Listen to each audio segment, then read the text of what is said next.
Friday at 9, a salute to Brooklyn. Back now at 7:30 on a Friday morning. Let's give a plug to our new wideouts. Gene Shalit has come in. That's right. It's a formation. Gene Shalit has come in. But I have good hands, right? That's right. That's right. What does Joe Whitty have? Joe's sitting in for Willard Scott. And Mike Jensen is here this morning. He's already over on the couch, ready to fill us in. He's got a business report on what he says is one of the best of all possible part-time jobs, one that he says you can do on your way to and from your regular work. Stuffing envelopes. Possible. Jason Bateman looks like your all-American teenage heartthrob every week on Valerie's Family. Who would suspect that he's a teen werewolf, too?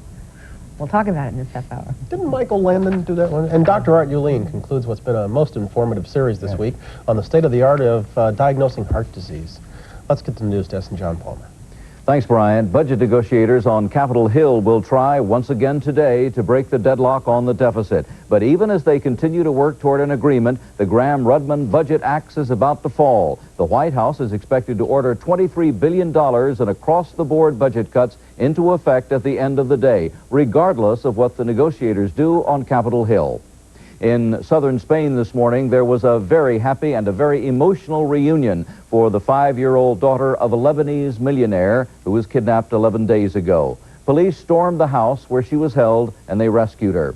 The girl, Melody Nikachian, was not harmed, and she was reunited with her father, telling him, "I'm fine, Papa, don't cry." Officials arrested 3 people, including one man who was seriously wounded in the shootout with police. The family said no ransom was paid. Federal investigators in Denver are analyzing engine noises that came from that Continental Airlines DC-9 jet just before it crashed on Sunday. Investigators are looking over pieces of the plane, trying to pinpoint the cause of that crash. Analysts are also trying to trace the source of what sounds like engine surging, picked up by the cockpit recorder. And they're looking into a Continental theory that wind turbulence or vortex came from a nearby Delta jet. The operation of that aircraft creates vortex. We know there's vortex, but whether or not vortex could have been sustained in a way for a distance and for a time that would have affected this flight, we have no idea. Overseas, British investigators say they have not ruled out anything as they continue to look for the cause of this week's subway fire. Government officials have ordered a full inquiry into the fire at London's busiest subway station. Last night, commuters left flowers at the roped-off entrances to the King's Cross station in memory of the 30 people who died in the fire. Some of the flowers were left for a firefighter who died while leading the rescue effort. 21 other victims who were badly burned are still hospitalized in London this morning. Secretary of State Schultz and Soviet Foreign Minister Shevardnadze will meet in Geneva next week to go over the details of next month's Reagan-Gorbachev summit. They also hope to complete work on the treaty on intermediate weapons, which is to be signed at that summit. A Soviet delegation was in this country on Thursday touring a chemical weapons storage facility near Salt Lake City. The Soviets have proposed that a treaty banning chemical weapons be drawn up within 6 months. The U.S. team, which visited a similar site last month in the Soviet Union, called the deadline artificial and rejected it. There's more opposition this morning to a plan to allow Soviet leader Gorbachev to address Congress next month while he's in Washington for the summit. House Republican leader Bob Michel has told the State Department that permitting the speech would be a terrible mistake. 79 other House members have called on the White House to call off the Gorbachev address. Moving up now on 34 after 7. Again, Bryant. All right, John. Thanks very much. Joe Whitty has a check of our Friday morning weather in just a moment. And then Mike Jensen steps in with a suggestion on how to pick up a little pin money. You know what pins cost these days. He'll tell us after this. Oh, we French introduced the food processor, I know. But only I had the courage to come out and say the Oyster Kitchen Center appliance is better. It's a slicer, shredder, and a mixer. I know. It's an Oysterizer blender and needs dough. I know. It even turns into a mini food processor. I know. But the Oyster Kitchen Center is missing one important thing. The French name. Let me tell you about man's best friend, his Lazy Boy recliner. It's built with hardwoods for strength and solid foam for comfort. Not that chopped up stuff. And reliable? Yep, only Lazy Boy has been making recliners for 60 years, and only the best can be my best friend. Leaving? Have you really thought about this? See your Sunday magazine for the Lazy Boy holiday sale. My brother thinks he's bought the perfect TV. Sure did. Perfect TV. Oh, yeah? Perfect. Does it have a flat square picture, too? Yep. High-resolution filter? Yep. 178-channel capability? Roger. 4-speaker stereo system? Yep, right there. On-screen graphics? Yep. A remote that controls this TV, wireless cable, and VCR, even if they're different brands. Hey, I got a Magnavox. Smart, Tom. Very smart. Yeah, I know. Acting dumb is just my job. Doing a great job.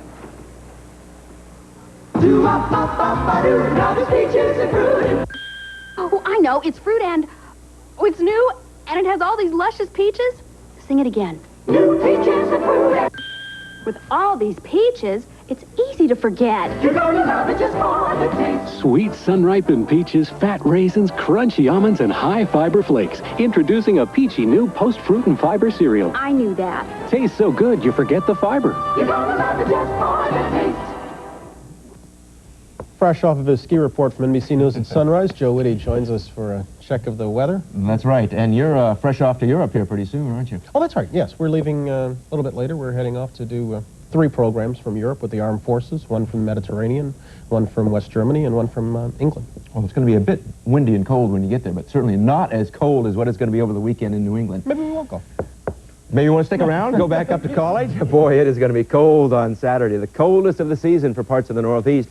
Folks in southeastern Virginia, bring in the petunias because it is going to be below freezing on Saturday morning. And for you folks up in northern Maine, watch out. You could just be glanced by a real nor'easter that will hit the Canadian Maritimes, and it's going to be stormy out in the west. By Sunday, the storm that hits the Pacific coast moves into the Rocky Mountain states, giving you folks some rains and real high mountain snows there. Chance of even some thunderstorms over parts of New Mexico and Arizona. But the East Coast, woo, woo, woo. I see what Willard means with that little effect. Nice effect, guys. Meanwhile, the Sunday, the East Coast is going to be cold but dry and sunny. We'll need the sunshine to warm us up. Today, it is going to be cold and windy, and we have winter storm watches and warnings for very strong lake squall snows around Buffalo, Erie, and parts of northeastern Ohio as the winds pick up this afternoon behind this very cold front. We're going to have snowfalls locally in some of those areas up to a foot or more. Meanwhile, here's the storm that's going to miss most of the East Coast, give a glancing blow to the state of Maine today and tonight. So winter storm watches are up for tonight. Down to the south, a chilly start, but a mild high of 51 degrees by the afternoon. Chance of a thunderstorm down by Miami by later in the day. Mild in Phoenix, great for tennis, 82 degrees with plenty of sunshine there. That's my national forecast. Now here's what's going on in your part of the world. Hi, everybody. I'm Bruce Schwegler. Stand by for an extremely cold blast of air coming in for the weekend. Today will be rainy, mid-40s, falling back this afternoon as winds kick into the northwest and pick up. All right, much more coming up in the next half hour. In fact, we'll talk about why travelers' advisories won't be heard much coming up this next winter. And now, here is Nancy Foreman. Thank you, Joe. And now the Jensen account is sponsored by IBM. Here's Bryant. Here's a question for 7:38 on a Friday morning. How would you like a moonlighting job that pays as much as $230 a week, doesn't take any extra time, and gives you a free commute to your regular job?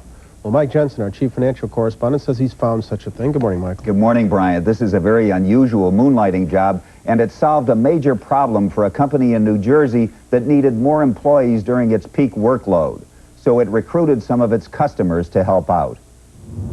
It's 6:30 in the morning, and Bernie Marshall and his wife Marie are heading for work, like thousands of other New Jersey commuters. Marie drops Bernie off at the bus depot for his trip into New York City, where he works as a telephone company troubleshooter. But unlike the other commuters, Bernie doesn't head for the back of the bus for a quick read of the newspaper and a snooze on his way into the city. Bernie takes over the driver's seat. He's one of 20 commuters hired by New Jersey Transit to drive the bus, one round trip per day during the rush hour. They had flyers on the bus I was taking into New York. They said, why pay to drive to go to work when you can make money doing? And since I was looking for money, looking for a job of a type, this seemed like the perfect answer. Bernie saves $59 a month in commuting costs and gets about $110 a week for driving. Ira Gens is another commuter bus driver. His real job is working for the government, the Defense Department. But he says he likes the extra money. He makes about $230 a week, and he loves to drive the bus to take care of his passengers.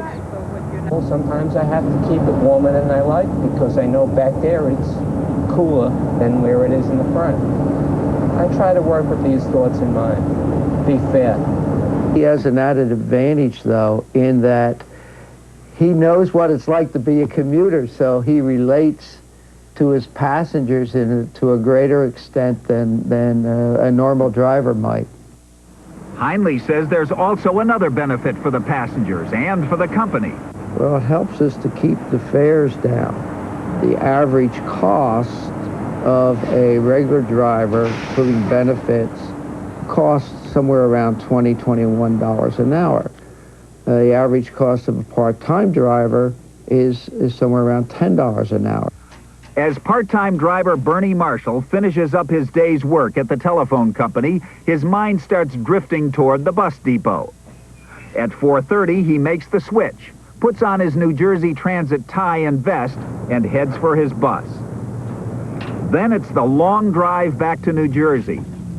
Finally, at the end of a long day, the satisfaction of another trip safely made. I've been complimented but never complained about. So I guess that makes me a good bus driver. The commuter drivers take a 10-hour training course, then they have to join the union, and they pay $25 a month in union dues. Most of the drivers, by the way, don't want any publicity. The two you just met were the only two we found who would talk about driving the bus. The others don't want their regular bosses to know what they're doing. Don't they create some kind of an insurance problem for the bus companies? No, they've taken that into account. They meet all the requirements with their training program and with belonging to the union. Let's talk a little bit about what's going on in Washington today, and that is the last chance to play beat the clock. What kind of a signal is being sent to Wall Street if Graham-Rudman-Hollings has to be implemented? Bryant, it's an unbelievable signal. You would think that with the amount of time they have had to come up with an additional $6 or $7 billion in cuts. Now, that's not small change, but when you consider that they're going for $30 billion, $23 billion comes from Graham-Rudman. That's going to send a very bad signal to the world financial communities.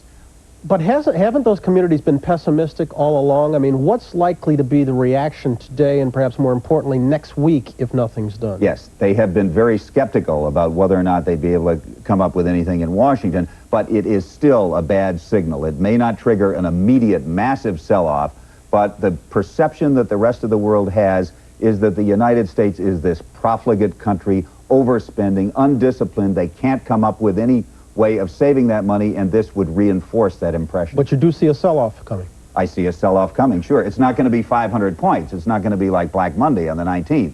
But if they don't come to an agreement, it's going to have a very bad effect on the dollar and on the stock market. Final quick note, who is the street seeing as the obstructionists in all this? Both sides. They see it in the White House. Equal blame all around. I don't know about equal, but it's partly the White House and it's partly Congress. Wrangling. Okay. Mike, thanks very much. Try to have a good weekend, despite it all. 43 past the hour. As we disappear for a moment, we take a look at Mike's economic forecast for the next 4 weeks.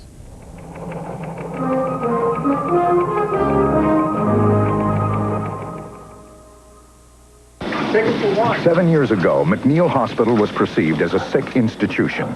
Part of the cure was a new information system. We chose IBM.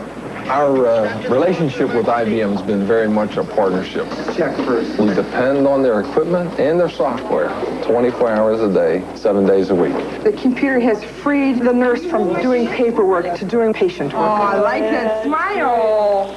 Isn't that a nice smile? You're in good shape, kid. True Value Hardware, it's more than a name. The best part about the Nathan Boat Shelf Kit is practically invisible. It's the easy-to-install shelf anchor that makes the shelf seem to float on your wall. Tempered smoked glass looks great in the living room, kitchen, or bathroom. And the KV Shelf Kit is only $11.99 as the November hardware value of the month.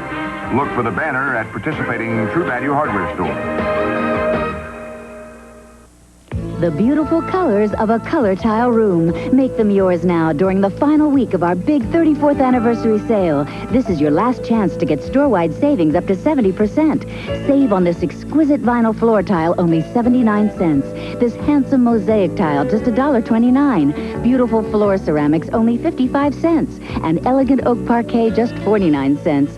Come save up to 70% during Color Tile's store-wide anniversary sale. But hurry, sale ends Sunday. New Caffrey toothpaste decaffeinates your smile. Coffee and tea can stain your smile, like they stain your cup. New Caffrey gets out coffee and tea stains better than the leading toothpaste. Caffrey decaffeinates your smile every day, toothpaste or gel.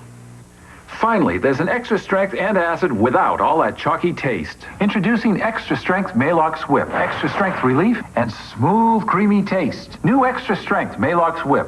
Extra strength whipped in, chalky taste wiped out.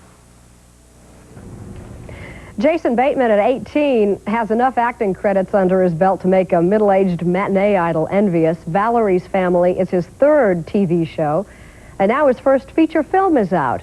Jason Bateman joins us this morning. How are you? In the movie version of your life, in your fantasy, was a werewolf movie going to be your first feature film? Not at all. Not at all. No. But it is.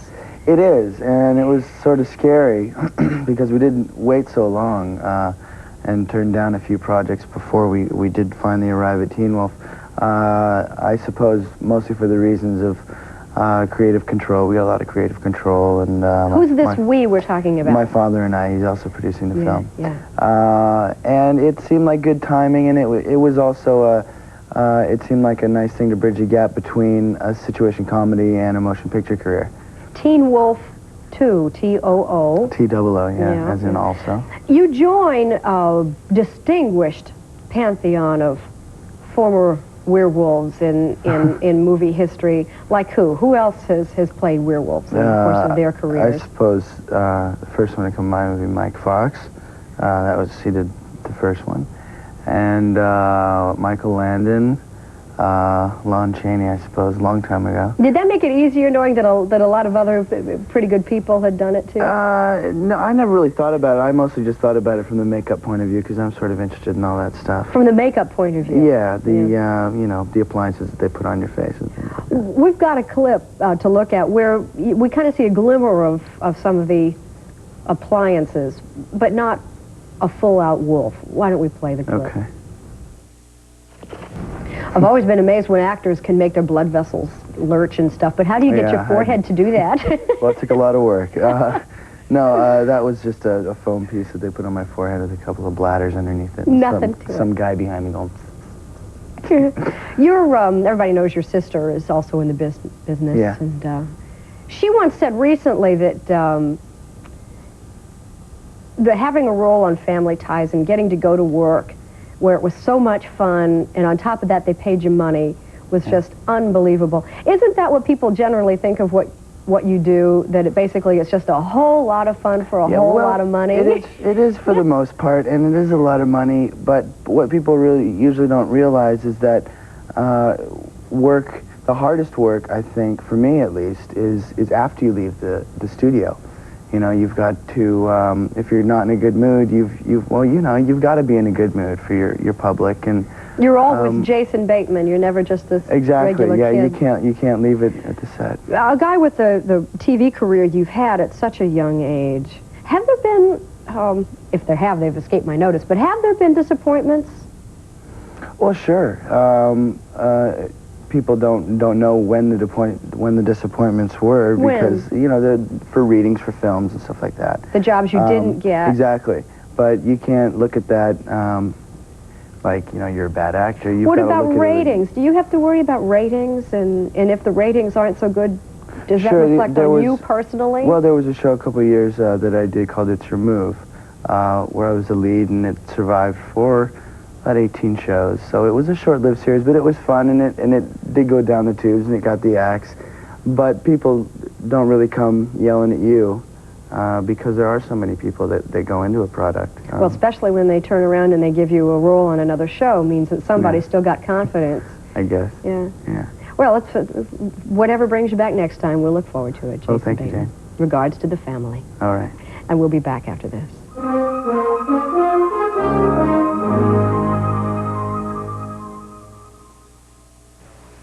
Tuesday, the boy who had to become a man. The man who had to create a miracle. The movie that became a legend. The Karate Kid, Tuesday.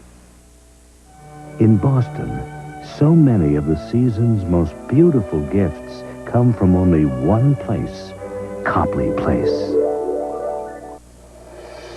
Many celebrities have won the fight against breast cancer. Find out what they're doing to help others cope on Friday's Evening Magazine at 7:30.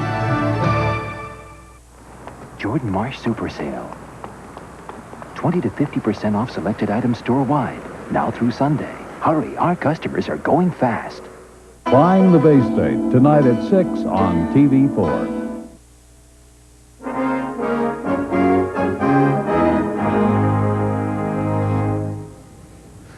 Heart disease remains the #1 killer in the United States, but experts say that the death toll could be reduced with earlier diagnosis and treatment. Our Dr. Art Yulin agrees. Today he reports on the ultimate diagnostic test for heart disease. Good morning, Art. Good morning, Bryant. We're talking about cardiac catheterization. Most of the cardiac deaths are related to atherosclerosis and blockage of the coronary arteries. Those are the blood vessels that feed the muscle of the heart. Today we're going to show you tests that literally let us look inside the coronary arteries.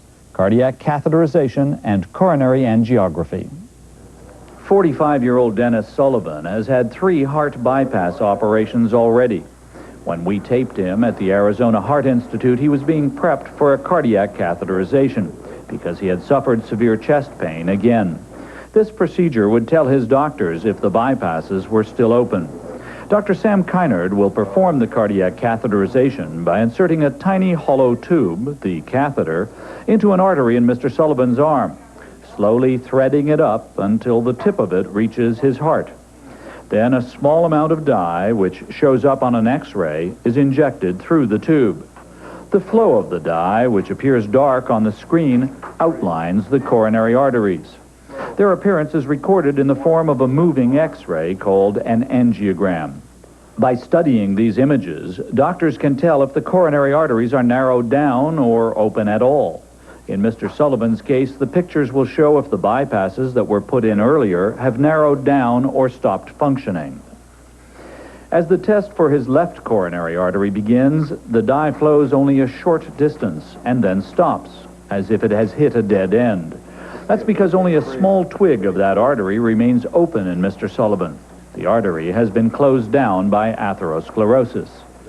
As Dr. Kynard moves the catheter from the left coronary artery to the bypasses, he explains what he is seeing. The large portion of the vessels are the bypasses, and when it enters a small vessel, that's his own arteries.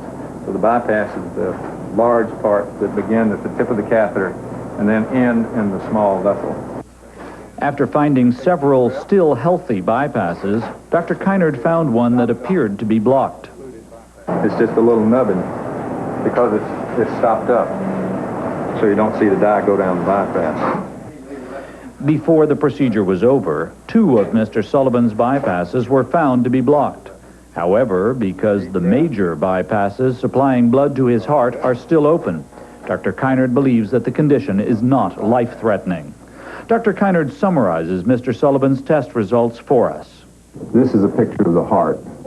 The patient's left coronary artery is completely blocked shortly after it comes off. The right coronary artery is similarly blocked down in its middle portion. The patient had bypasses using veins, and 3 of these are open. There are 2 bypasses which just look like little nubbins on the aorta. These are bypasses which went to other vessels, but they've stopped up all the way down, and therefore one can only see this little nubbin that's left that comes off the aorta. Cardiac catheterization has a very definite role in the diagnosis of heart disease. It may reveal problems that can be seen no other way, but it's not a test to be taken lightly. It is an operative procedure that can have serious complications. Before anyone agrees to have it done, you should understand what the risks are and what you personally can gain by having that test done. Bryant? What kind of risks? I mean, you make it sound very ominous. Well, it is an operation that goes into an artery, and it's possible to have bleeding, it's possible to have damage to the artery. In the most extreme, and I might point out very rare cases, death can occur as a result of this test. To be fair, I should point out that those kinds of serious complications are much more likely to happen in someone who really has a very, very diseased heart, who is sort of on the brink to begin with. Art, you've given us a lot of information all week long in what was a very compressed time. Obviously, we're not going to digest it all in that short a time. Somebody who is concerned about their heart, They go to their doctor where there's a lot of options out there, thallium scanning, EKGs, the cardiac catheterization. Can you just trust your physician to pick the one for you, or should you just say, hey, I want to know more about? I think you have to be questioning. I think you have to ask with respect to each test, what do I have to gain from this test? How is taking this test going to change the way you care for me? If a doctor cannot explain to you reasonably how this will change what he or she would do anyway, then I wouldn't go through the test. If it came down to a cardiac cath, which is a surgical procedure in a sense, I'd probably get a second opinion before having it. But the objectives are early diagnosis and early treatment. That's the key to saving your life. Arguline, thank you. You're welcome. Here's Nancy Foreman. Thank you, Bryant. Today's Heart Care segment with Dr. Arguline was sponsored by Bufferin from Bristol-Myers. An important message on heart attacks from the makers of Bufferin. After 2 heart attacks and bypass surgery, I knew my life had to change direction. So I follow my doctor's advice. I'm on a regimen that includes a healthy diet, weight control, regular exercise, and taking aspirin. If you've had a heart attack, only your doctor knows what's best for you. So follow his advice. I did, and now I'm enjoying life.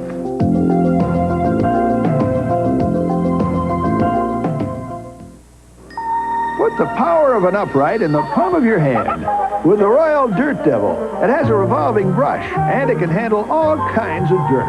Pick up the handheld vac that really picks up. Dirt Devil by Royal. Magic Coco. Mama, it's Coco. Oh, thanks.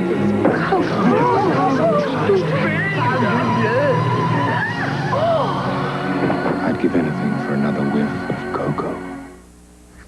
Getting set to close down the first hour, what is truly a getaway day here for those of us. Have you figured out what one wears on an aircraft carrier yet? Have you done all your packing? I've done as much as you're gonna do. I have made. I don't think America will tune in next week to see what Jane wears. No? And if they were tempted to, I would say tune in for many, many reasons, but not that one. Are we traveling light on this trip? Oh, yeah, I'm trying. I'm trying to take one big one and maybe a carry-on. Oh, that's not bad. All next week we will be... of course, the big one is the size of a barn. I was going to say, that'd be unusual. We're going to do 3 shows from Europe next week. We hope you'll join us for that. We've still got an hour to go here before we get to it. We're going to talk about sports blackmail, Barbra Streisand, Richard Dreyfuss, John Lone. Christine Lottie. Some other surprises, too, after a station break. Many celebrities have won the fight against breast cancer. Find out what they're doing to help others cope on Friday's Evening Magazine at 7:30. Toyota's 30th anniversary celebration days are on now at your Toyota dealers. Open an extra value package and save up to $1,000 on popular options. Come in and save now on Camry sedans and wagons. Save now on Tercel coupes and liftbacks, or get free options on a limited edition 4x4 and save up to $630. Save big on option packages and get a money-saving deal, but you better hurry. Toyota's 30th anniversary celebration days won't last forever. See your Toyota dealer now. Don't use your safety belt, and you get a much better view of the road. You could learn a lot from a dummy. Buckle your safety belt. 27 million Americans are functionally illiterate. Please volunteer your help by calling this number. Let's save our public lands from abuse. After all, someone who gets his kicks punching out flowers shouldn't be too much of a match.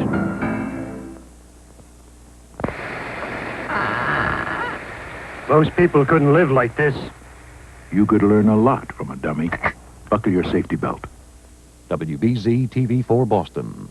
We're back. It's 8 o'clock, and it's a Friday morning, November 20th of '87. And in this hour, we're going to take a look at the game of musical chairs that many pro sports franchises are playing these days. It's a lot of cities that are left holding the bag emotionally and financially, while others give in to what they say amounts to sports blackmail.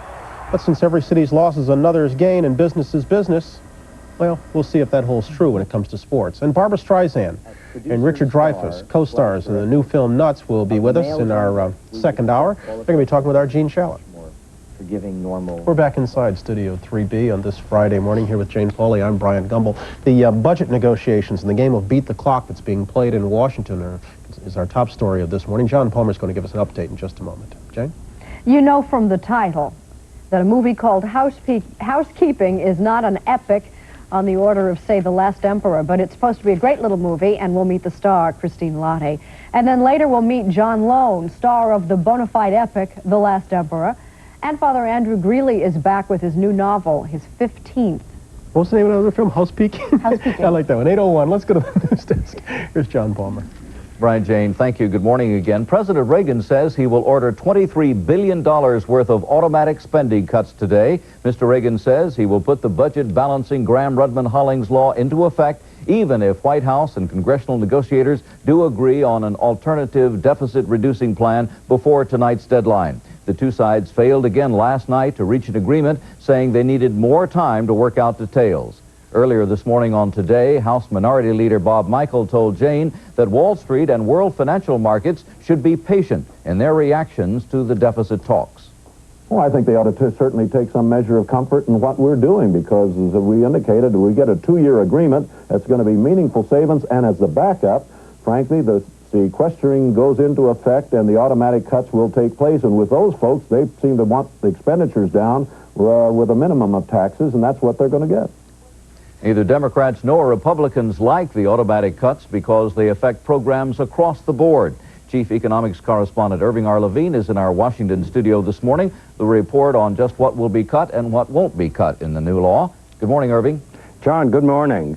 Government workers in Washington and elsewhere should be bracing for the Graham-Rudman-Hollings across-the-board spending cuts that now are unavoidable. The cuts will be sweeping.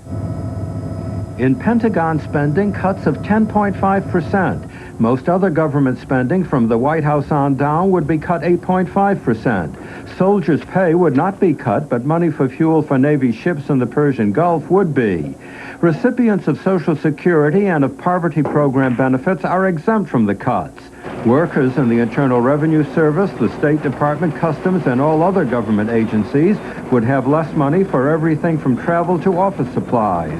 Workers would face temporary layoffs. Even such vital services as the FAA would be hit at a time when there is growing concern over air safety. The draconian Graham-Rudman cuts don't become permanent until 10 days after the axe hits. The heat will be on Congress and the White House during those 10 days to agree on a substitute deficit reduction plan that is easier to live with. John? Thank you for that report, Irving. The Soviet Union this morning confirms that Secretary of State Schultz will meet Soviet Foreign Minister Shevardnadze next week in Geneva. The two men will work out the final details for the December Reagan-Gorbachev summit in Washington. Republican opposition continues to build against a White House plan to ask Soviet leader Gorbachev to address a joint session of Congress. White House correspondent Andrea Mitchell has more. More than 75 House Republicans, including presidential candidate Jack Kemp, are vowing to walk out if Gorbachev is permitted to speak to Congress. Do not let that communist come into this chamber. House Speaker Jim Wright says the White House wanted the speech. The White House denies it. But word of it has set off a right-wing revolt. The act of addressing a joint session is an honor that has only been granted to a few international leaders in our entire history. Actually, there have been hundreds of such speeches, some by admired leaders, others by outsiders ranging from Johnny Cash to dictators such as Cuba's Batista. When it comes to Gorbachev, the Republican leader cannot control his troops. They can jeer, they can sneer, there can be derogatory things done that frankly I think are demeaning to the House as an institution. White House officials are saying the embarrassing result of all this will be no Gorbachev speech. Not surprisingly, they're blaming the mix-up on Speaker Wright, saying that he jumped the gun on the announcement. So much for détente, at least between the President and the Speaker of the House. Andrea Mitchell, NBC News, at the White House. A search is underway this morning for a missing Navy plane over the Indian Ocean. The plane failed to return to the carrier USS Midway Thursday after a routine flight. Spanish police this morning rescued a 5-year-old girl held hostage for 11 days in southern Spain. Melody Nakachian, the daughter of a Lebanese millionaire, was kidnapped while on her way to school. Her abductors threatened to starve the child to death if $13 million in ransom was not paid. Spanish police early this morning stormed the house where the girl was being held. 3 men were captured, 2 others escaped. No ransom was paid for Melody, and she was unharmed. It's now 6 minutes after the hour of 8. Back to Bryant. All right, John, thanks very much. Let's take a check of the weather, and Joe Whitty's got that in for Willard Scott. That's right. Now, we got some good news for you and for you folks out there. This winter, you're not going to hear the words traveler's advisory very often. Now, that's not to say there won't be a lot of snow, but there is a recent change in the official verbiage from the National Weather Service. The old terminology, traveler's advisory, will be changed to snow advisory or freezing rain and sleet advisory. And here's why. Meteorologists don't feel qualified as highway engineers. We're moving away from the traveler's advisory to a event-specific advisory. What we're really trying to do is get away from forecasting road conditions and traveling conditions. We're trying to forecast now meteorological events. For example, if we have a snow situation coming up, let's say for the New York metropolitan area, and we don't expect the snow to be heavy enough to really warrant issuing a warning, we will issue a snow advisory rather than a traveler's advisory and give specific snow amounts in the advisory. All right, today we're not worried about advisories, we're worried about storm warnings for parts of the Northeast. We have a major coastal storm that will really brush the Northeast, but we do have winter storm watches posted for the state of Maine for tonight and probably for tomorrow. Meanwhile, strong gusty winds across the Great Lakes. Some of the lake effect snows there could add up to a foot or more in that section of the country. The rest of the country in pretty good shape. Plenty of sunshine thanks to a cold, fair weather high over the south and over the central portion of the country. Sunny skies and warm temperatures in Phoenix, but it will be wet in the Pacific Northwest. That's my national forecast. Now here's what's happening in your part of the world.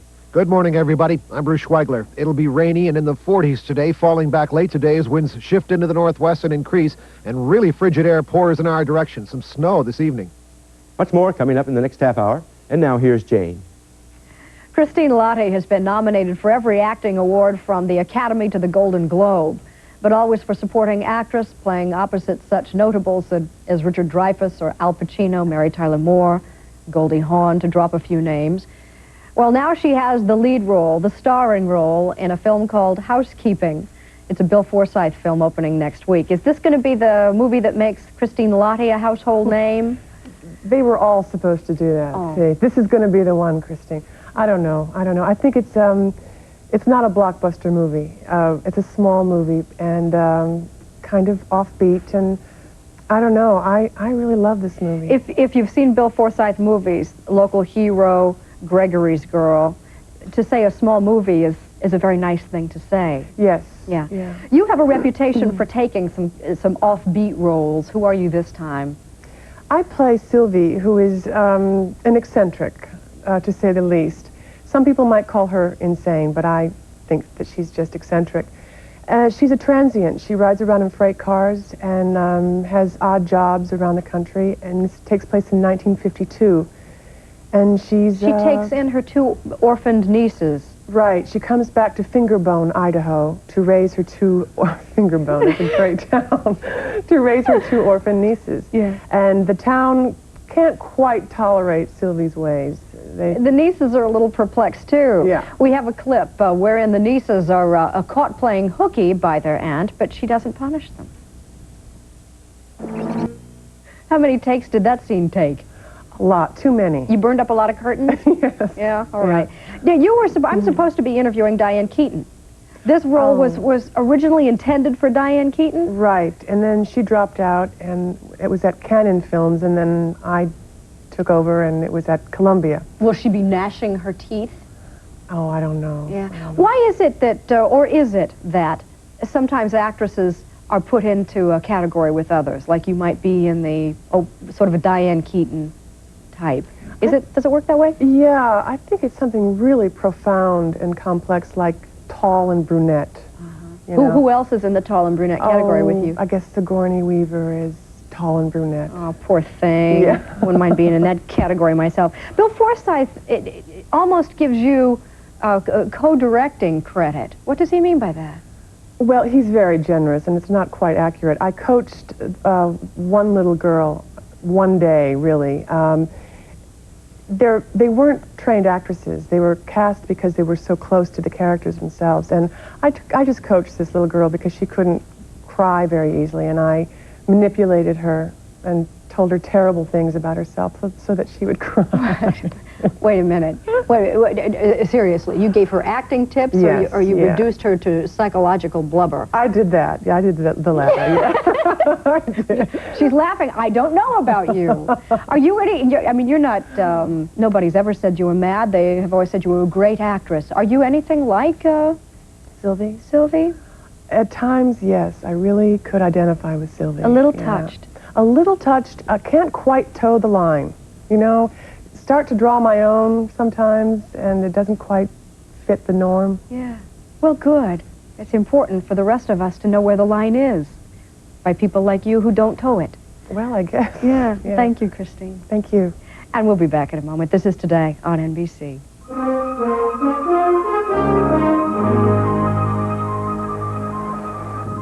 Those wedding bells ring out for Sonny and Sheena, the most glamorous bride and groom in this week's People. People uncovers their every step on the rocky road to their Miami Vice marriage. Ever pray to win the lottery? People has a $40 million winner telling the up and the downs. Plus, how Charles and Di put up a united front on their trip to Germany as cameras roll, and so much more. This week is Miami Vice gambling matings for ratings. People, that's what we're all about.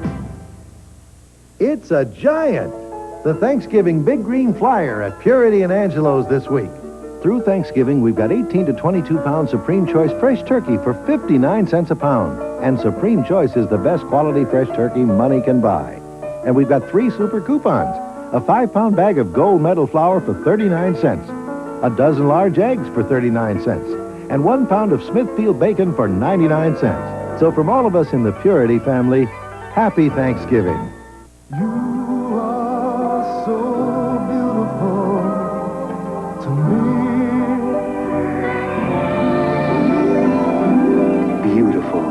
The fragrance from Estee Lauder that moves through time and time again. You are so beautiful to me. Beautiful. Now at all Jordan Marsh stores. Remember the day you took off your training wheels. Legs pumping, wind blowing, feet flying. You couldn't wait to see what you could do.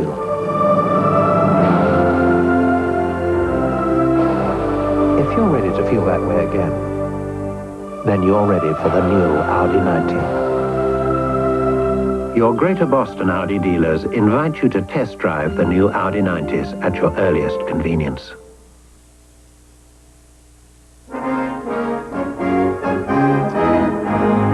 After 8 this morning, sports blackmail. A major league team is good for a city's image, not to mention its economy. As a result, owners often use that leverage to make the kinds of demands no city would ever accept from a normal businessman.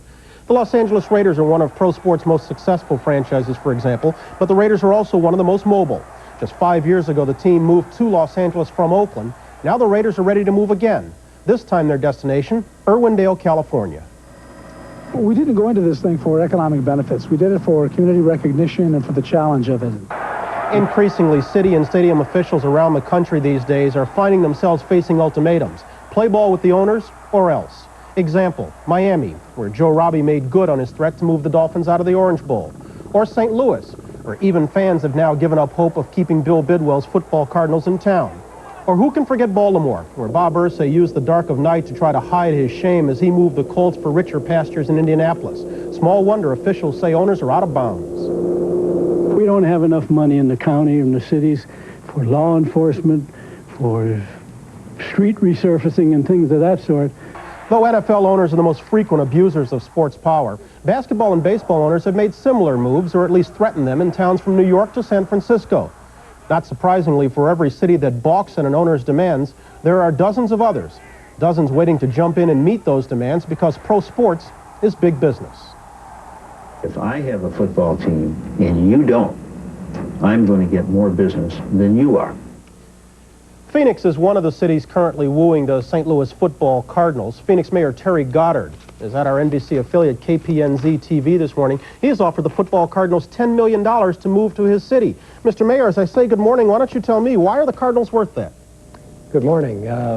What we've offered the Cardinals is basically an attendance package. They're worth a lot to a community, and any professional team is, as your segment just showed. What he would be getting in this sense is a share of luxury boxes and special seating. Why do you say the Cardinals are worth that to Phoenix? I mean, what's What are the Cardinals going to do for Phoenix that Phoenix doesn't otherwise have? I mean, is Buffalo any greater a city than it already had been because it has the Bills, for example? Or Sacramento any greater a city than it was because it has the NBA Kings? I don't think there's any question there's an enhancement from professional football, professional baseball.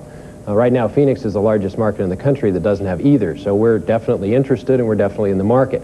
But we're not throwing away the kind of sums that you just mentioned that Irwindale is throwing out, because we do have a lot to offer.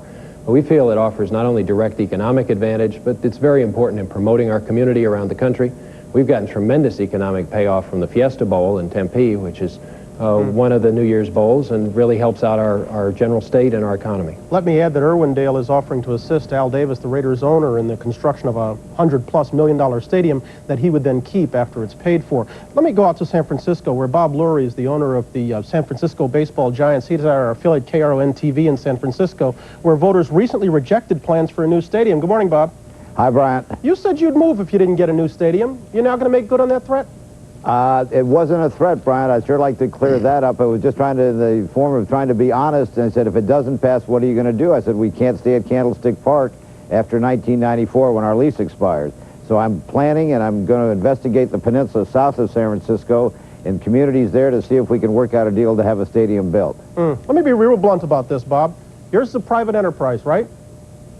Yes, so you could be at a form of entertainment. But let me add before your question, we're also worth $100 million to a community in economic impact. Okay, but I mean, plain and simple, why should taxpayers help you build a stadium to improve your business? Because of for one reason, for that statement that I just made, that we are good for a community and we bring a lot of business to a community, and it's been proven, and that's why there are so many communities that have been contacting me ever since that proposition went to defeat in early November. Yeah. You're a veteran of the meatpacking business, right?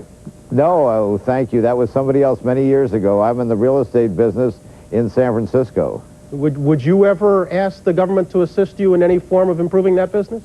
Well, you know how you ask for extra strokes sometimes. Sometimes it never hurts to ask. So, no, baseball has been proven, and professional sports, how good they are for an economy and a community. Let me go back to Mayor Goddard. Mayor Goddard, would you ever make that kind of a monetary offer that you're making to the Cardinals to any other kind of business?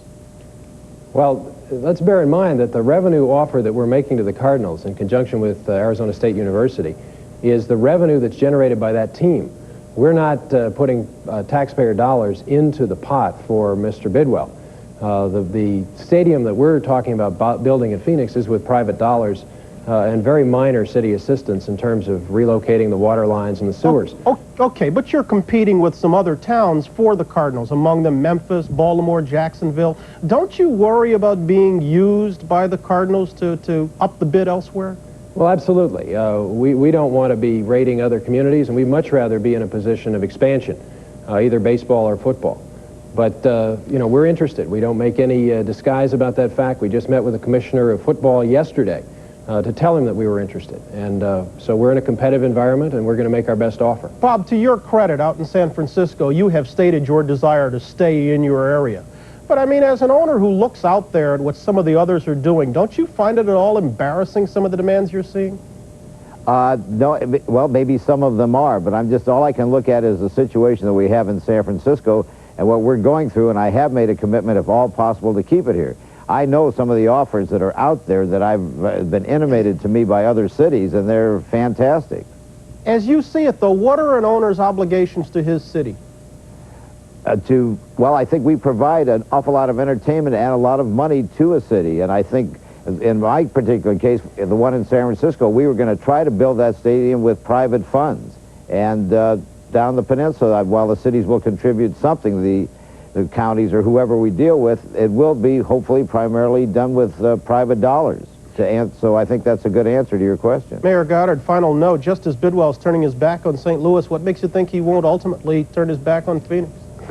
That's a big concern. That's something that we're very, very worried about. That's why we really are looking for not only St. Louis Cardinals, but also an expansion franchise. There's so few to go around, but we'd like the owner, if they come to Phoenix, to be a share in the community and in the stadium, so that we'll be sure that they will stay. Well, on that note, I'll thank you, Mayor Goddard, and as I thank you, Bob Lurie, up in San Francisco, let me note that we tried to get the pro football owners, someone to come in here and talk about their little game of musical cities. but they refused. What a surprise. Okay, thanks, Brian. Gentlemen, have a good weekend. 8:22. We're back after a break. This is Today on NBC.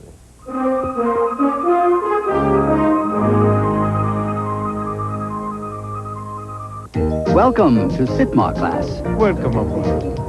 The moment you step on board, Buongiorno, signora. you'll know you're on a special kind of cruise. So please. Happy anniversary, Dad. We do more than just serve you. Our crew members make you feel like one of the family. It's this rare combination of warmth and professionalism that we call Sitmar class. Cruise Alaska Sitmar class. Act now for early booking discounts. It's not always easy being old and alone in the house. That's why I was happy to get this senior customers booklet from Massachusetts Electric. Told me about special programs they have for seniors, like their gatekeeper program, where there's someone keeping an eye on us just to make sure we're okay. You know, with help like this, it makes me feel like I'm not alone at all.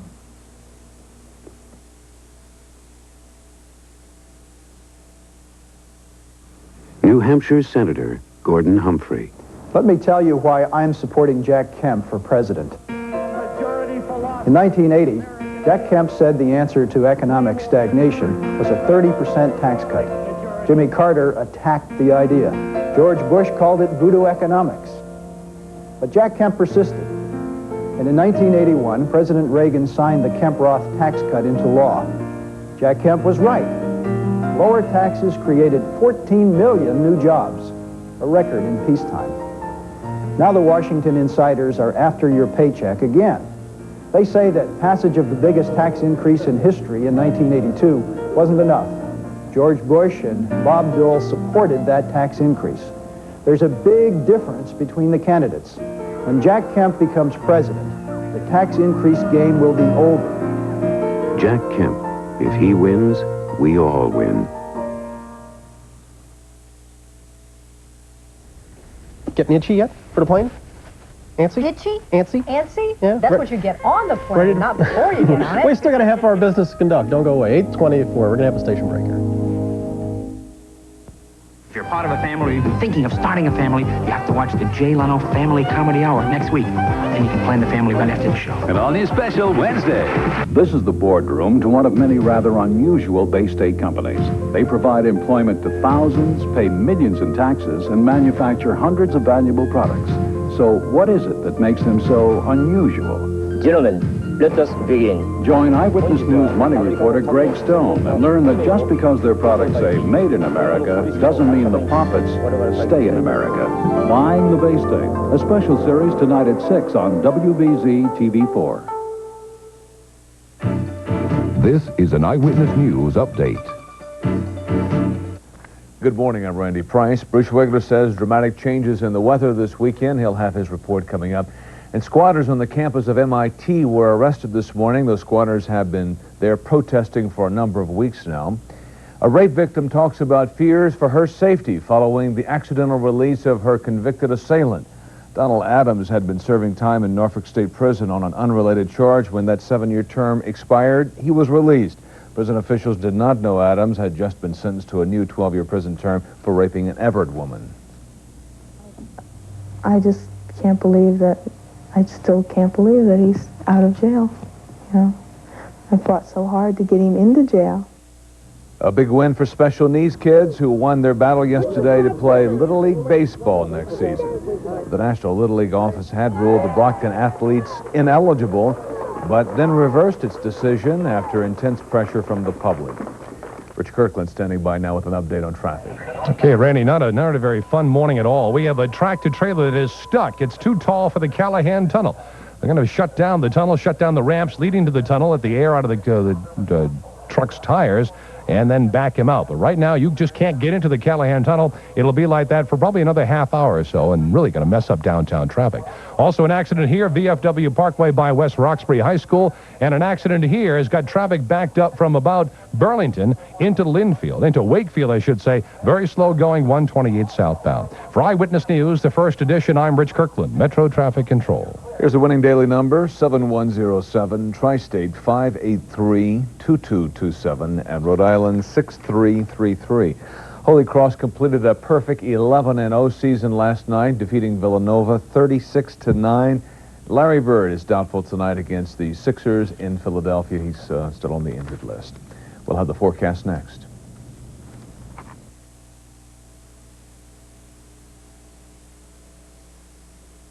There definitely is a Volkswagen way. Look at the Fox. It's our lowest priced car. But nobody could ever accuse us of offering a stripped-down box so the price could be kept down. And it sure doesn't feel like anybody cut corners when you drive it either. My customers come in for the price, but they drive out in the Fox because of the car.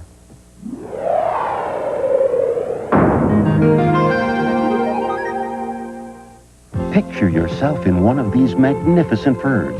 You could spend a lifetime dreaming about it, or you can make that dream come true now at Burlington Coat Factory. Burlington sells magnificent furs like those you see at the finest furriers, but at far lower prices. And there's a great selection of furs on sale. Right now, this magnificent let-out mink coat is sale priced at only $19.89. The fur you've been dreaming about costs less at Burlington Coat Factory. Good morning, everybody. We have all kinds of weather to talk about this morning. Heavy rain just to our southeast, moving in this direction. It's going to rain all day, heaviest in southeastern New England, but lighter amounts off to the west. That rain is moving in the same direction these clouds are, but we also have clouds coming in from this direction. There's really frigid air out in the Midwest, headed toward New England, on the heels of this low and frontal system. Then we have this other ocean storm that's developing. The two are going to merge over the Maritimes tonight and really pump a frigid flow across this entire region. It's going to change our rain to snow squalls and snow late today, hopefully after the homeward bound commute. It should be. And then it's going to continue through the night with strong and stronger winds blowing out of the northwest. Rain on Cape Cod will be changing to snow as well. And tomorrow this cold flow is going to continue whipping in here and will cause lake effect snow like they have in Buffalo, New York, to fall over Cape Cod, and still heavy snow squalls to occur in the mountains. In fact, the potential for heavy snow runs from Cape Cod up through the eastern portions of Maine and on through the mountainous areas of New England. It's in the 40s right now. Storm warnings are displayed along the coast. Our forecast for Boston and vicinity calls for a wild one. Not so much today. Rain, cool temperatures falling from the 40s, winds shifting into the northwest this afternoon, maybe a little snow mixing in late in the day, the rain. Then for tonight, wow, snow squalls, windy, colder. Here's your 5-day outlook calling for a tremendous amount of inclement weather right on through tomorrow, and extremely cold, 40 below. I'm Randy Price with Bruce Wigman.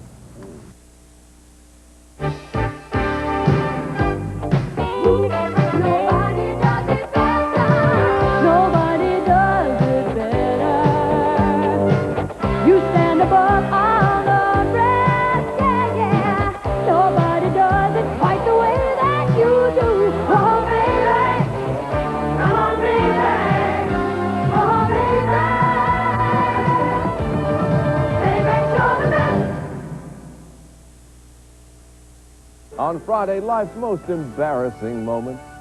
On a Friday morning, and looking ahead in this half hour to the star of the Emperor of China. It's a Bernardo Bertolucci film that is getting pretty good reviews, and in almost every frame is a young man named John Lone. He'll be with us in this half hour. Jane? As far as we're concerned, Father Andrew Greeley is a man for all seasons. It seems like he is here spring, summer, winter, and fall to talk about another novel. Well, he's written another novel, this new one he calls The Rite of Spring, and he'll be with us to talk. Richard Dreyfuss is a lawyer. Barbara Streisand is his client. The movie is nuts. They will both be here together for the first time in this half hour. Here's John Palmer to get us started.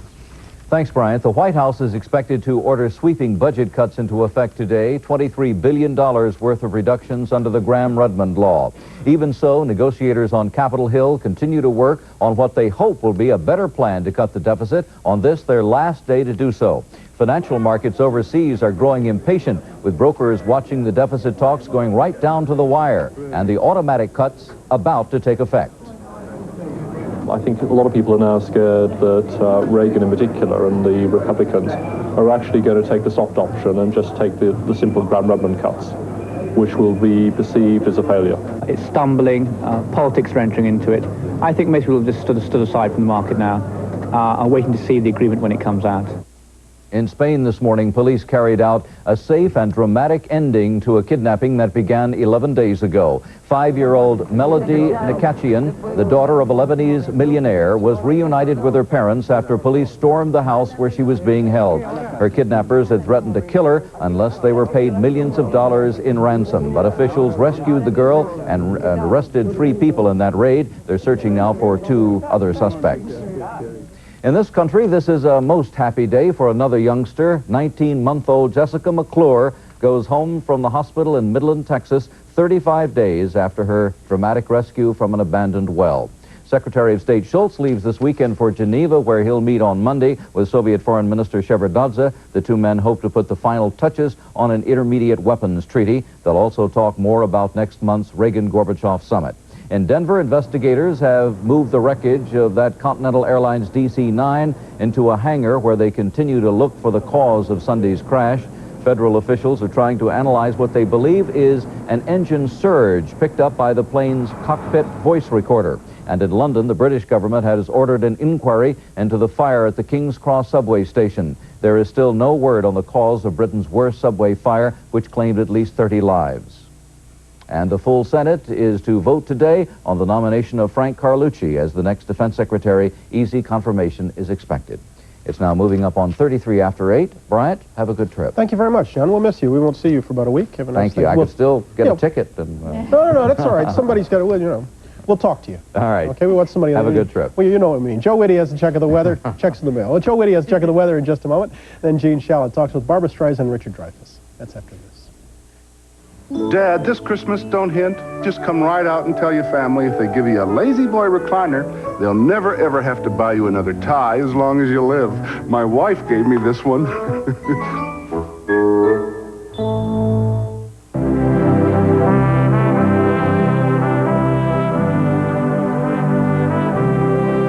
In the world as it was meant to be, the fields overflow and the trees hang heavy with a balanced harvest of fruits, grains, and nuts. If breakfast were as it was meant to be, it would be a centuries-old balance of all these good things. The breakfast Europeans call muesli. Now muesli comes to America as Kellogg's Mueslix. Oats, wheat, rice, corn, barley, raisins, dates, and hazelnuts. Kellogg's Mueslix. 5 grain or bran. What breakfast was meant to be.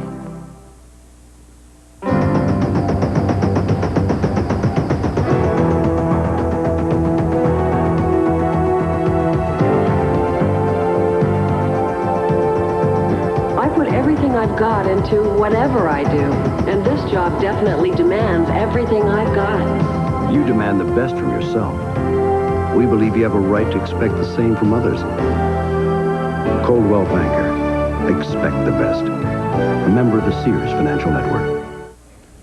Coming up on 8:35, time for a final check of our Friday morning weather, and Joe Whitty's got that. All right, and for you lucky folks who are getting away to Europe, I've got the latest weather map here for you, Brian. It's not bad now, but it's going to get colder. You have a strong flow coming down from the north. Let's take a look at that forecast map. 72 degrees along the Riviera, but that will turn cooler. Frankfurt, 53. London, 57, and of course, cloudy. It's going to turn colder, I say. It's windy. Very windy there. Anyway, it is windy for you folks around the Great Lakes, too. We're not talking about just plain 70s or 60s down into the 50s. We're talking about a foot of snow, lake effect snows around the Buffalo area, Erie area. You folks who live in those bands know what can happen. A foot of snow in just a few hours' time. Meanwhile, a major storm will just glance Maine tonight and tomorrow, so keep a weather eye there. That's the national weather. Now here's what's happening in your part of the world. Hi, everybody. I'm Bruce Schwegler. Stand by for an extremely cold blast of air coming in for the weekend. Today will be rainy, mid-40s, falling back this afternoon as winds kick into the northwest and pick up. Big greetings to Otto Jensen of Racine, Wisconsin, and he says to try those cupcakes at the Brick Church Fair today in Manhattan. Have a good weekend. And now here's Gene. Richard Dreyfuss is Barbara Streisand's lawyer in the new courtroom movie called Nuts, and they both are excellent in their roles. And now, for the first time, they appear together in an interview, and what you are about to see, I found both revealing and a rare pleasure. It's an understandable arena. You know, everything is reduced to good and bad and evil, and everything is encapsulated in such a way that you can get a grasp of it. I would imagine that has a lot to do with it. Also because the sets are cheap, so that... Earlier in the week, Barbra Streisand was saying how much she admired her character in Nuts. She liked this person. What's your opinion of this character? I don't like her as much as Barbara liked her. Well, you liked me at the end of the movie. I liked her. Let him in. I liked the woman. I liked her. I wouldn't have her over for dinner like every week, you know. I liked her. I admired her tenacity. But, and I certainly think that she's more than capable and more than, she has every right to the defense that she gets and that she gives herself. As a matter of fact, the interesting tension in this movie is not that you like her, but that because you don't like her, or because you have ambivalent feelings about her, you still think this woman deserves this, this, and this. That's part of it. And you hope she gets it. By the end of the film. You hope. At the beginning of the film, most people probably, you know, want to just tell her to keep her mouth shut and behave. We have talked, and many people have talked about Barbra Streisand, the woman who exists, and Barbra Streisand, whom we all think exists. So who is the Barbra Streisand you know, and how does it differ from these magazines she's been telling us about? I'm putting a new addition on my house. And how much you want for it? A lot of I'll put the sprinkler system in. Okay. I have to floss. I'm late for my flossing. That's a very difficult question. Maybe I shouldn't be here when No, it'd be wonderful. I'd like to hear it. He's a man of courage. You are always preaching the truth. Here is a chance for Dreyfuss to prove that you can get through life telling the truth. I don't want to have to prove this. This is Barbara should prove this. This truth has never been a big issue to me. Well, lie about her a little. What is the question? Yeah, lie, that's right. What is the question? Who is the Barbra Streisand you know, and is she different from the Barbra Streisand the public thinks it knows? There's a difference between what the public thinks and what writers want the public to think. The public wouldn't have such an image because they go and they pay and they like and they clap and they applaud and that's right. all of that. They buy this stuff. Barbara is a case. She's very specific.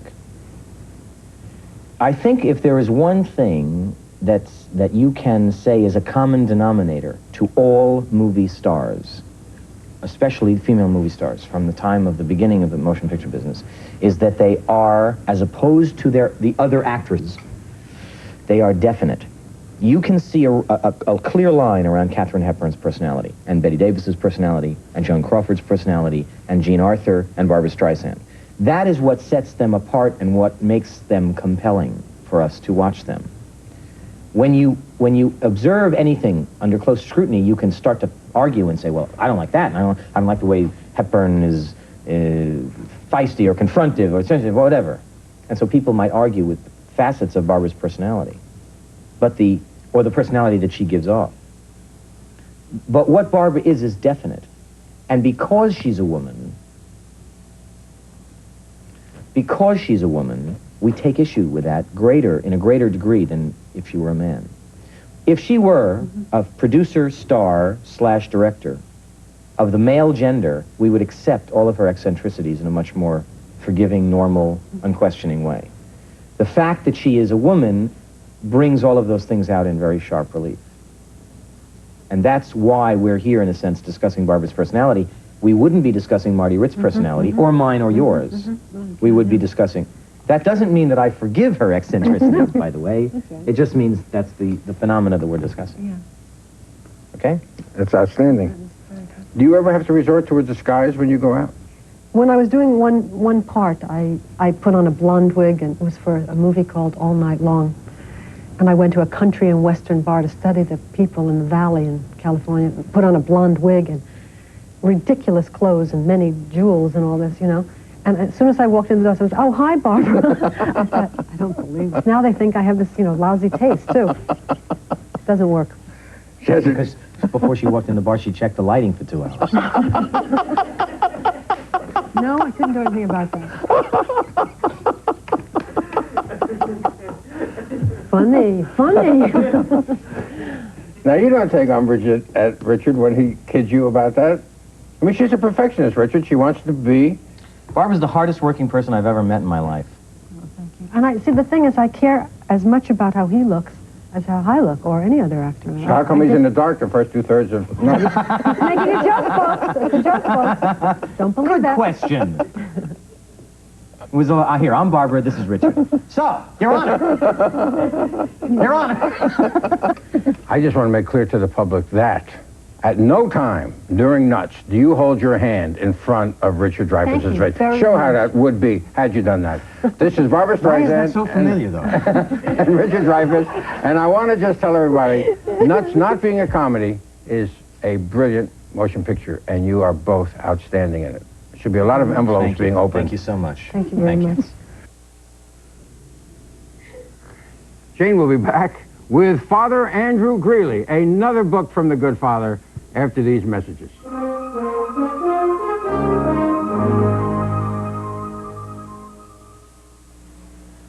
got a walk that's set to music, so sexy, silky, smooth. She's a no-nonsense kind of woman.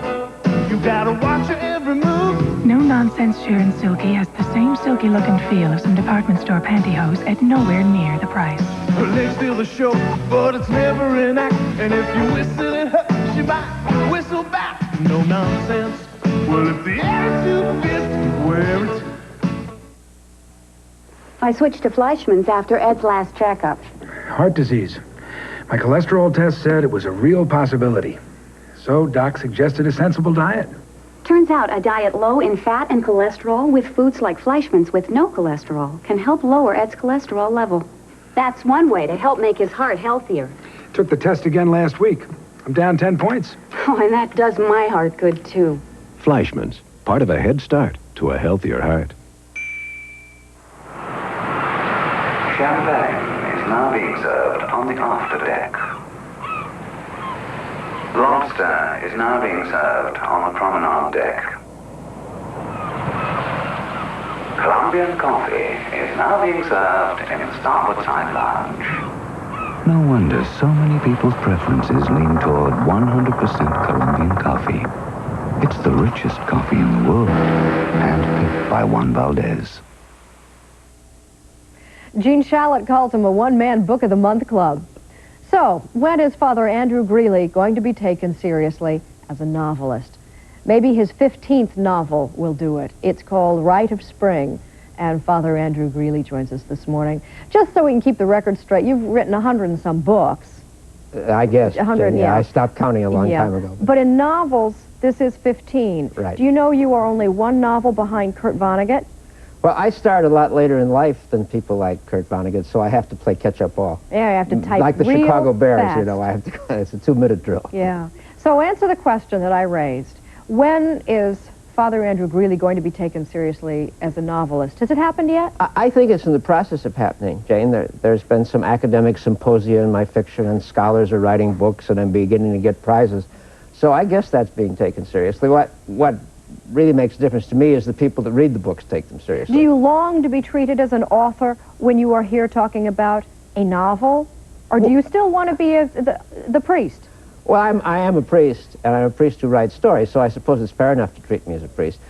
But I'm glad that finally some people are beginning to say, hey, these are novels that have merit on their own, and we can abandon the lead that says he's a priest that writes steamy novels to make money. I'd much prefer Gene's line about the Book of the Month Club. Book of the Month Club, yeah. Who likes you better, literary critics or clerical critics? Oh, I think the scholarly critics are much more generous than the clerical. Scholarly critics. I mean, professors that write scholarly articles to get tenure. They have very nice things to say about my books. I'm talking about the book review critics. Well, the book reviews are more favorable than unfavorable, Jane. Yeah? I think the ratio is about 3 to 1, and that I can live with that, heaven knows. What are they saying about Rites of Spring?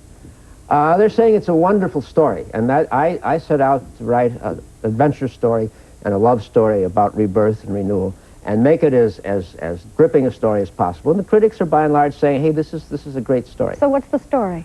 Well, there's this poor, quiet man, Brendan Ryan. He's a lawyer in Chicago, unobtrusive, uncombative. And he's got a lot of psychic capabilities. He sees things happening in distances and retrocognition. But he keeps it all to himself because it's a nuisance. It isn't any good. And then at one crisis time in his life, he falls in love with the perfect woman, the woman he's longed for all his life. And she vanishes from the face of the earth. And Brendan Ryan says, maybe I created her out of my psychic imagination. Maybe she really doesn't exist. And all the evidence is that she never existed. But there's one slight hint that Kira Kelly might exist. And so Brendan Ryan and his daughter Jeannie have to go off to Ireland and search for her. It's a Holy Grail story, if you wish. It's a search for the perfect love, a search for perhaps for God as represented by Kira Kelly. Yeah. Your readers are predominantly Catholic.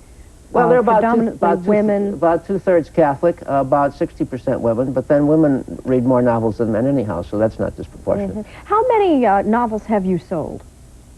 I think it's about 15 million, something of the sort. Maybe a little more than that. Not counting Rite of Spring, it'd be 15 million. So how come you haven't, so far, been made into a movie or a TV miniseries? Well, if anybody at NBC is interested, I can tell them who my agent is. I think most of the people responsible for such things say that they're afraid of the church. They're afraid of the Catholic boycott.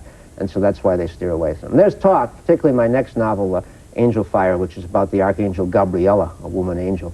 There are people that are very interested in that, but I'll believe it when I see it. They're really, first of all, people that make films are not especially sensitive religiously. They don't feel at ease with it, but then they're afraid of a Catholic boycott. Now, there wouldn't be a boycott. Cardinal Spellman's been dead for a long, long time, but they're afraid of a boycott. Stay tuned. We'll see you again next season. I assume you will make a winter appearance on Today. Or a spring one at least, Jane. Thank you. We'll be back after station break.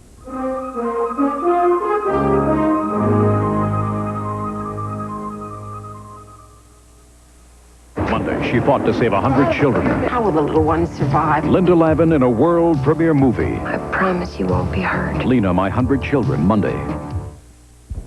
Education is within your reach. Call the Higher Education Information Center at 1-800-442-1171. Interested in adopting a child? Call the Mass Adoption Resource Exchange at 536-0362. You'll be so glad you found each other. After age 55, a woman's risk of heart attack triples. Find out what you can do today. Call the American Heart Association. Friday at 9, a salute to Brooklyn.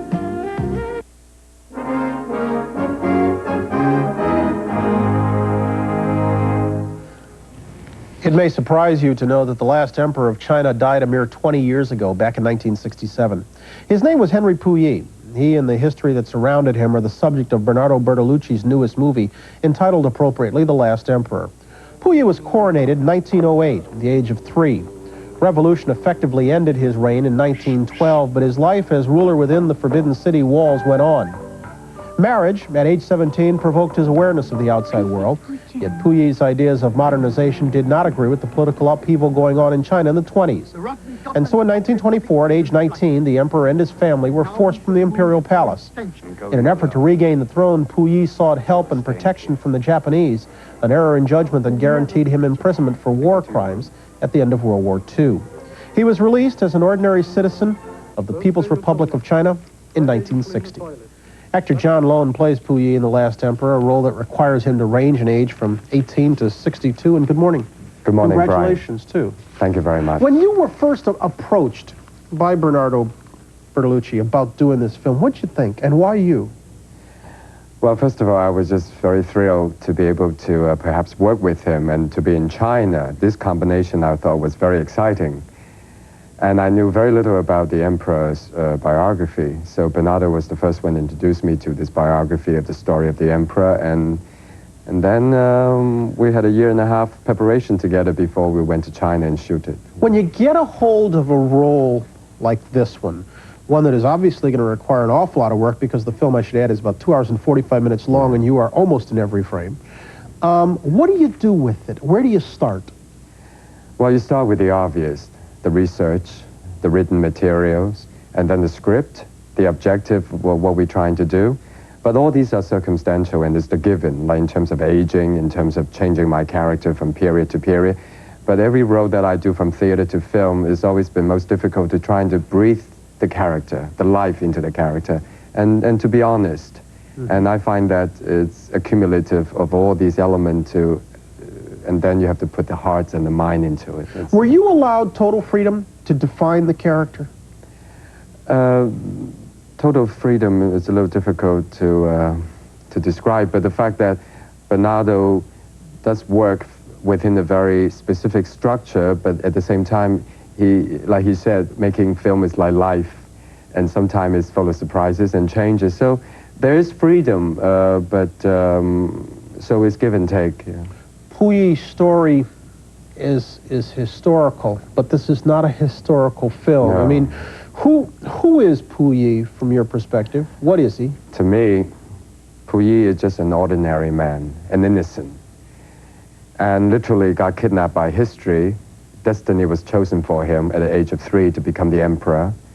And he wasn't a courageous character. He has tendency to be weak, and that got cultivated in the process of him in exile in his own country. And then the paranoia builds, and then the survivor instinct takes over.